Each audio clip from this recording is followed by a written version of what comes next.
ও বেলাল তুমি কোন কাজ করেছো মুসলমান হইয়া, যে কাজের কারণে আমি দেখলাম আজ বেরাজ রজনীতে আমি জান্নাত জাহান্নাম ভ্রমণ করতে গিয়ে দেখলাম তুমি যেন আমার আগে আগে জান্নাতে পায়ে খড়ম লাগে জুতা পরে ঘুরে বেড়াচ্ছ। কিসের জন্য কোন কাজ করেছো? ফাইন্নিমা সাবাক্তানি ফিল জান্নাতে ফাইন্নি সামিত খাসখাসাদানা আলাইকা ফিল জান্নাতে। বেলাল আমি যখন জান্নাতে ঘুরে বেড়াচ্ছিলাম আমার আগে আগে তুমি যেন ঘুরে বেড়াচ্ছ পায়ে জুতা পিন্ধা, তোমার পায়ের জুতার শব্দ আমি শুনতে পেয়েছি, দেখছি তুমি জান্নাতে ঘুরে বেড়াচ্ছ। কোন এমন কাজ করেছে বেলাল? হযরত বেলাল বলেছেন ইয়া রাসূলুল্লাহ আমি যে খুব বড় আবেদ তা নয়, আমি যে খুব বড় পরহেজগার তা নয়, তবে আমি দুটা কাজ করে থাকি। আপনি আমাকে মুয়াজ্জিন করেছেন, আজান দেওয়া বিনা উজুতে জায়েজ আছে বটে, কিন্তু উজু করে আজান দিলে তার ফজিলত কত ভালো করে শুনে নিন ভাইরা মায়ের আমার। আল্লাহ নবীকে বলছেন হযরতে বেলাল আমাকে আপনি মুয়াজ্জিন করেছেন, আজানে যখন টাইম হয় মাত আজান তো ইল্লা তাওয়াজ্জাত, যখন আজানের সময় হয় আমি উজু করে আজান দিই, আর উজু যদি থাকে তো উজুর অবস্থাতে আজান দিই, আর আমি সব সময় উজুর অবস্থায় থাকি। যখন আমার উজু ভেঙে যায় সাথে সাথে উজু করে নিই। উজু ভাঙার যে কারণগুলি হয়, বাইসরলে উজু ভেঙে যায়, পায়খানা পেচ্ছাপ করলে উজু ভেঙে যায়, উটের মাংস খেলে উজু ভেঙে যায়, বাকি আর কোন কারণ উজু ভাঙে না। অনিবার্য কারণবশত যদি আপনার কাপড় খুলে যায় উজু কিন্তু ভাঙবে না। আমাদের মা বোনেদের ধারণা আছে যে মাথার কাপড় যদি পড়ে যায় তো উজু ভেঙে যায়, ছুটে যায় উজু করে, না, মাথার কাপড় উদাম হলে উজু ভাঙে না। আমাদের পুরুষদের ধারণা আছে হাঁটুর যদি উদাম হয়ে যায় উজু ভেঙে যায়, হবে না, উজু ভাঙবে না। বলেন হাঁটু থেকে ঢাকা পর্যন্ত যদিও পর্দা আছে পুরুষদের, কিন্তু কোনো কারণে যদি হাঁটুটা উদাম হয়ে যায় উজু ভাঙে না। আপনি গোসল খানতে কাপড় খুলে দিয়ে গোসল করেন উজু ভাঙে না। বুঝলেন, উজু মাত্র ভাঙে কিসে? চারটা কারণে। কটা বললাম? কটা? চারটা। একটা হলো পেচ্ছাপ পায়খানা করলে, বুঝলেন, আর যদি আপনার গোপনাঙ্গে স্পর্শ ডাইরেক্ট হয়ে যায়, গোপনাঙ্গে ছুঁয়েলেন আপনি, তাহলে উটের মাংস খেলে। কটা হলো? তিনটা। আর আর ঘুমিয়ে গেলে তো বলছি ঘুমিয়ে গেলে, কিন্তু ঘুমটাও যে ভাঙার কারণ নয়, আসল ঘুমটাও যে ভাঙার কারণ নয়। যেহেতু আপনি ঘুমিয়ে যান যখন, রসুল বলছেন হাদিসে ইস্তার খাত মাফাসিলহু, ওর রগ রেশা সব ঢিল পড়ে যায়, আর ঘুমের ঘরে ওর চেতনা লোপ পেয়ে যায়, অনুভূতি থাকে না, ঘুমের ঘরে বুঝতে পারে না, ওই অবস্থা ওর ব্যয় সরে যেতে পারে, ঠিক না, কিংবা আর গোপনাঙ্গে হাত চলে যেতে পারে, কিংবা বন্দুকের গুলি ছুড়ে যেতে পারে। এই কারণে ওকে ঘুম থেকে উঠে উজু করে নিতে হয়, ঠিক না। এই সব কারণ ছাড়া উজু ভাঙে না। যে ধারণা আছে জি জি রক্তস্রাব, কোন রক্তস্রাব? মায়েদের রক্তস্রাব। রক্তস্রাব তো হুজ ভাঙবে, তো গোসল হবে, গোসল করতে হবে। উইলার বক্তা হয় না, গেল বলতে হয়। রক্তস্রাব হলে এটা গোসল ফরজ হয়ে যায়। যেমন স্বামী স্ত্রীতে মিলন হলে গোসল ফরজ হয়, তো রক্তস্রাব হলে গোসল করে পাক হতে হয়, তারপর নামাজ পড়বে, হ্যাঁ না। আর গোসল করার পরে ওই গোপনাঙ্গে তুলা টুলা দিয়ে আপনার কি সেন ফেন আতর ফাতর লাগিয়ে দিতে হয়, যাতে মানে অরুচি ভাবটা দূর হয়ে যায়। হ্যাঁ, তো বিশেষ করে স্বামীর কাছে যেহেতু একটা দুর্গন্ধ আসতে পারে, সেই জন্য রসুল বলেছেন লজ্জার কোনো ব্যাপার নেই। হ্যাঁ, রসুল বলেছেন যে তুই আতর ফাতর তুলা টুলা দিয়ে লাগিয়ে নিও ওখানে, যেন তোমার স্বামীর কাছে যে স্বামীর যেন একটা অরুচি ভাবনা আসে। আর যাই হোক, আর বলছি না কথাটা, কথা হচ্ছে যে উজু ভাঙে চারটা কারণে। তো হযরত বেলাল বলছেন আমার যখন উজু ভেঙে যায় সাথে সাথে উজু করে নি,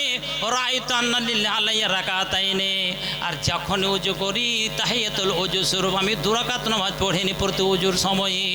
আর আরেকটা riwayate আছে মা কুদরা লিয়ান ওসাল্লিয়া, আল্লাহ আমাকে 4 রাকাত নামাজ পড়ার তৌফিক দান করেন। 3 রাকাত পড়ি, 2 রাকাত হোক, 4 রাকাত হোক, 6 রাকাত হোক, নফল নামাজের 2 রাকাত যত পড়তে পারেন। আল্লাহ রাসূল বলছেন বেলাল তুমি যেহেতু উজু করে আজান দাও, আর যেহেতু উজুর উপর নামাজ পড়ে নাও, বেহেমা এই দুটি কামলের কারণে আল্লাহ তোমাকে তোমার জীবদ্দশাতে জান্নাতের চিত্র তুলে ধরলেন আমার সামনে। তার মানে তুমি মরার পরে জান্নাত তোমার জন্য অবধারিত। বলুন সুবহানাল্লাহ, নারে তাকবীর। বেলালের কোনো ধন ছিল না, জন ছিল না, টাকা কড়ি ছিল না, দাসত্বগিরি করতেন, রূপরেখা ভালো ছিল না, দেখলেই যেন বনের পশু চমকে যায় তার চেহারাটা, এরকম নিম্ন কুশ্রী ছিল। কিন্তু আল্লাহ পাক নবী বলে দিয়েছে তোমার চেহারা রূপরেখা আল্লাহ পাক দেখবে না, তোমার আমল দেখবে, আমল দেখবে। কাজে যারা আমল করে না, আল্লাহ বলছেন ইন্নাল ইনসানা লাফি খুসরিন, সারা দুনিয়ার মানুষ ক্ষতিগ্রস্ত হয়ে আছে। কিন্তু যারা সৎ কাজ করে, আমল করে, তারাই হলো ভাগ্যবান, তারাই হলো লাভবান। তার সাথে সাথে এক্সেপশনাল অ্যাক্সিডেন্টে আর একটা আল্লাহ তাআলা রাসূল বলছেন, আল্লাহ পাক বলছেন ওয়াতাওয়াসাবিল হাক্কি ওয়াতাওয়াসাবিস সাবরে। আমলের ভিতরে এটাও আছে বটে, যেমন ওই হাদিসে আছে যে আপনার সলাতের ভিতরে সবই চলে এলো, কিন্তু আসরকে বললো গুরুত্বপূর্ণ হিসাবে। সেই জন্য এখানে আল্লাহ গুরুত্বপূর্ণ দুটো বিষয় বলছেন, ওয়াতাওয়াসাবিল হাক্কি ওয়াতাওয়াসাবিস সাবরে। মানুষকে ভালো কথা, ন্যায্য কথা, হক কথা বলে, ওসিয়ত করে, এবং বিপদগ্রস্ত মানুষের পাশে দাঁড়ায়, তাকে গিয়ে ধৈর্য ধারণ করার উপদেশ দেয়। ধৈর্য ধারণ করো ভাই, জ্বর হয়েছে, বিপদ হয়েছে, সবুর করো, ধৈর্য ধরো, বিপদে হতাশ হয়ে বিলাপ করিতে নাই, সবর করো হে ভাই সরিয়াছে খোদারে, তাহার বিধানে রাজে সততই থাকা চাই, অনুগ্রহ আছে তার বিপদের মাঝারে, বিষণ্ণ বদনে থেকো না বসিয়া, ধৈর্য ধরো ধরো, সবুর ফল বড়ই মধুর, কিছুদিন দের করো। এইবার ওকে নসিহত করে, ওকে সান্ত্বনা দেয়, বাজি হে ভাই রে, তুমি মুসরে পড়ে যেও না, ভেঙে পড়ো না, আল্লাহ তোমাকে বিপদ দিয়েছে, এর ভিতরে গুনাহ আছে, তোহরুল্লাহ বাসা বলতে হবে। তোমার গুনাহ থেকে তুমি পাক হয়ে গেলে কোনো ক্ষতি হবে না, তোমার কোনো গুনাহ থাকবে না, এইগুলো থেকে সাহস দিতে হবে। এরকম যারা সাহস দেয়, যে কোনো মানুষ আর না উচিত কথা বলে, সৎ আমল করে, আল্লাহ বলছেন স্বয়ং এই মানুষটা কিন্তু ক্ষতিগ্রস্ত নয়। তাই ভাইরা আমার, আমরা যদি মুক্তি পেতে যে পরকালে, এই জীবনটাই দুনিয়ার জীবনের কোনো মূল্য নেই। আল্লাহ নবী বলেছেন লাউ কানাতিদ দুনিয়া তাআদু ইনদাল্লাহি বা জানাহা বাউজাতিন মা সাকা মিনহা শুরবাতা মিনাল মায়ে কিংবা মিম্মায়েন। দুনিয়াটা যদি আল্লাহর কাছে একটা মাছের পর, মাছের ডানার সামান হতো সারা দুনিয়াটা, তাহলে বেদিন কাফের কালে এক ঢোক পানিও পান করার সুযোগ দিত না। কিন্তু আল্লাহর জগৎ পড়ে আছে, কোনো মূল্য নেই, যে কিছু করো তোমরা খাও, কিন্তু খাওয়ার পরে আমার যদি শুকরিয়া জ্ঞাপন না করো, হাসরের মাঠে তোমরাই বিপদে পড়বে, বিপদে পড়বে। সেই বিপদ সম্মুখীন অবস্থা থেকে বাঁচলে হলে ভাইরা আমার, নেকির কাজ করাছে, আমাদের বাঁচার কোনো উপায় নেই, বাঁচার কোনো উপায় নেই। তাই আসুন, বিভিন্ন জায়গাতে আল্লাহ যেখানে আমলও বলেছেন, সেখানে আমলের কথা বলেছেন। হ্যাঁ, আবার বলছি, চলে আসুন এদিকে, মেয়েদের জায়গা আছে তো, এদিকে চলে আসুন। একদম বিরাট মাশাআল্লাহ, বিরাট প্যান্ডেল রাখা হয়েছে। এখানে জনবসতি নেই নাকি, কি বাবা? হ্যাঁ, কিন্তু এইসব আমাদের চোখে লাগে না। হাজার হাজার মানুষ থাকবে তো বলতে ভালো লাগে, কিন্তু আমাদের দায়িত্ব আছে বলছি। কিন্তু যদি শ্রোতাগণ মনোযোগ দিয়ে শুনে জমায়েত হয়, তাহলে বক্তার মনে উৎসাহ জাগবে, উদ্দীপনা জাগবে, স্প্রে এনার্জি জাগবে। যাই হোক, আমল আপনাদের সব কিছু, নামাজ, রোজা, হজ, যাকাত, দান, খায়রাত, পরোপকারিতা, মানবতা, সহনশীলতা, সব কিছু আমল। আমলের ভিতরে উল্লেখযোগ্য আমল হলো কি? আল্লাহর ঘর, মসজিদ নির্মাণ কল্পে সহযোগিতা করা। তাই আমার সভাপতি সাহেব ইঙ্গিত দিয়েছেন একটু কালেসরা দিয়ে, সেই জন্য আমি শুধু আপনাদের মনটাকে একটু প্রলুব্ধ করার জন্য, আপনার লোভ লালসা দেওয়ার জন্য আমি কথাগুলি বললাম, যে নেক আমল ছাড়া কোনো উপায় নেই। আর মসজিদ ঘর, আল্লাহর রসুল বলেছেন আহাব্বুল বিলাদে আলা রাজে মাসাজিদহা, পৃথিবীতে যত ঘর, বিল্ডিং, প্রাসাদ আছে, সবচাইতে আল্লাহর কাছে মহাব্বত, প্রিয়, ভালোবাসা জায়গা হলো কি? আল্লাহর ঘর। আল্লাহর ঘর মসজিদের কাজের জন্য আজকের জালসা। অতএব ভাইরা, বোনেরা, মায়েরা, সকলকে বলছি, আপনারা এই মসজিদের কাজ বাকিয়া করার জন্য যে টাকার দরকার আছে, আপনারা অন্তর খুলে মুক্ত হস্তে দান করুন এবং দেরি করবেন না। সাহাবীদের স্বভাব কি ছিল? যেমনি বলা তেমনি করা, যেমনি বলা তেমনি। রসুল বললেন সমবেত জনতাকে, গো এই কিছু লোক এসেছে, এটা লম্বা হাদিসে মুসলিম শরীফে, এটা বলছি না, সময় নেই। রসুলের কাছে একটা দল আসলো মেহমান হিসাবে, ওদের খাবার পরার জন্য রসুলের কাছে কিছুই ছিল না। সাহাবারকে বললেন, বাবারে এরা এসেছে, এদের মেরা মেহমান, মেহমান নওয়াজি করা ইমানের পরিচয়। তো যার কাপড় ছিল না, ওদের খাবার ছিল না, তো তোমরা সব কিছু আনো, যার যতটা সংকলন হয়, জব থেকে, গম থেকে নিয়ে, মটর থেকে নিয়ে, খেজুর থেকে নিয়ে, লুঙ্গি, চাদর, যা কিছু হয় তোমরা এনে দাও।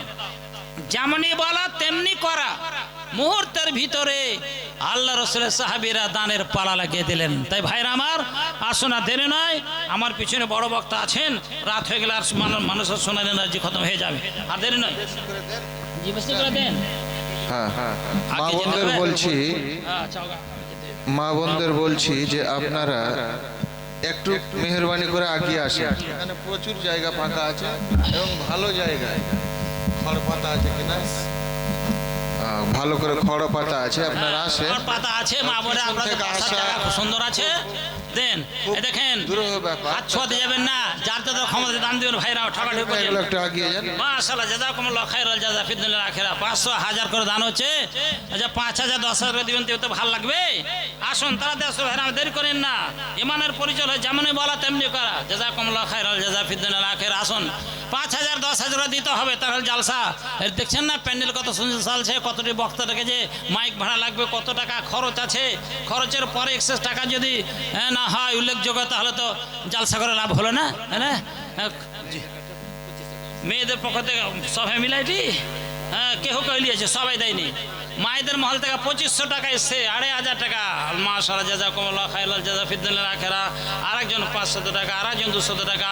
আল্লাহ তুমি এদের দানকে সাদরে কবুল করো। আল্লাহুম্মা বারিক লাহুম ফীমা রাযাকতাহুম ওয়াগফির লাহুম ওয়ারহামহুম। আল্লাহুম্মা রযুকহুম রিজকান ওয়াসিআন হালালান তাইয়্যিবা। আসুন ভাইরা আমার, মায়েরা আমার, দেরি নয়। আল্লাহ পাক বলেন, সারিউ ইলা মাগফিরাতিম মির রাব্বিকুম ওয়া জান্নাতিন আরজুহাস সামাওয়াতু ওয়াল আরজু উইদ্দাত লিল মুত্তাকিন। ও ভাইরা আমার, জান্নাত পাওয়া যাবে মসজিদ নির্মাণ করে নামাজ পড়া দান করার বিনিময়ে। জান্নাত এত সুন্দর নিয়ামত, অকল্পনীয় অচিন্তনীয় নিয়ামতের মাঝে জান্নাত। এই জান্নাতে সুখ বিলাস করতে গেলে আপনাকে আসুন মুক্ত হস্তে দান করতে হবে। আসুন জাযাকুমুল্লাহ খায়রাল জাযা। মাশাআল্লাহ, 1000 টাকা 500 টাকা আমার ভাই কিছু নেই, কিন্তু আপনার আমল আছে, রূপরেখা ভালো নেই, আমল আছে, তার জন্য আপনি জান্নাতে যাবেন। প্রমাণ দিচ্ছে আপনাকে হাদিসে। হযরত বেলাল অত্যন্ত গরিব ছেলে, যখন অমুসলিম ছিল তখন গরিব মানুষ হয়ে উমাইয়া বিন খালফের বাড়িতে দাস হয়ে, গোলাম হয়ে, চাকর হয়ে খাটতো, কাজ করতো। নবীর যখন 500 1000 করে দান হচ্ছে, আচ্ছা 5000 10,000 করে দিবেন, তো ভালো লাগবে। আসুন তাড়াতাড়ি আসুন ভাইরা, দেরি করেন না। ইমানের পরিচয় হয় যেমনই বলা তেমনি করা। জাযাকুমুল্লাহ খায়রাল জাযা ফিদ দুনিয়া আখিরা। আসুন 5000 10,000 দিতে হবে, তাহলে জালসা। দেখছেন না প্যান্ডেল কত সুন্দর চলছে, কতটি বক্তা রেখেছে, মাইক ভাড়া লাগবে, কত টাকা খরচ আছে, খরচের পরে এক্সেস টাকা যদি না হয় উল্লেখযোগ্য, তাহলে তো জালসা করে লাভ হলো না। হ্যাঁ, মেয়েদের পক্ষ থেকে সবাই মিলাইটি, হ্যাঁ, কেহ কইলিয়েছে, সবাই দেয়নি। মায়েদের মহল থেকে 2500 টাকা এসছে, 2500 টাকা। মাশাআল্লাহ, জাযাকুমুল্লাহ খায়রাল জাযা ফিদ দুনিয়া আখিরা। আরেকজন 500 টাকা, আরেকজন 200 টাকা। আল্লাহ তুমি এদের দানকে সাদরে কবুল করো। আল্লাহুম্মা বারিক লাহুম ফীমা রাযাকতাহুম ওয়াগফির লাহুম ওয়ারহামহুম। আল্লাহুম্মা রযুকহুম রিজকান ওয়াসিআন হালালান তাইয়্যিবা। আসুন ভাইরা আমার, মায়েরা আমার, দেরি নয়। আল্লাহ পাক বলেন, সারিউ ইলা মাগফিরাতিম মির রাব্বিকুম ওয়া জান্নাতিন আরজুহাস সামাওয়াতু ওয়াল আরজু উইদ্দাত লিল মুত্তাকিন। ও ভাইরা আমার, জান্নাত পাওয়া যাবে মসজিদ নির্মাণ করে নামাজ পড়া দান করার বিনিময়ে। জান্নাত এত সুন্দর নিয়ামত, অকল্পনীয় অচিন্তনীয় নিয়ামতের মাঝে জান্নাত। এই জান্নাতে সুখ বিলাস করতে গেলে আপনাকে আসুন মুক্ত হস্তে দান করতে হবে। আসুন জাযাকুমুল্লাহ খায়রাল জাযা। মাশাআল্লাহ, 1000 টাকা 500 টাকা আমার ভাই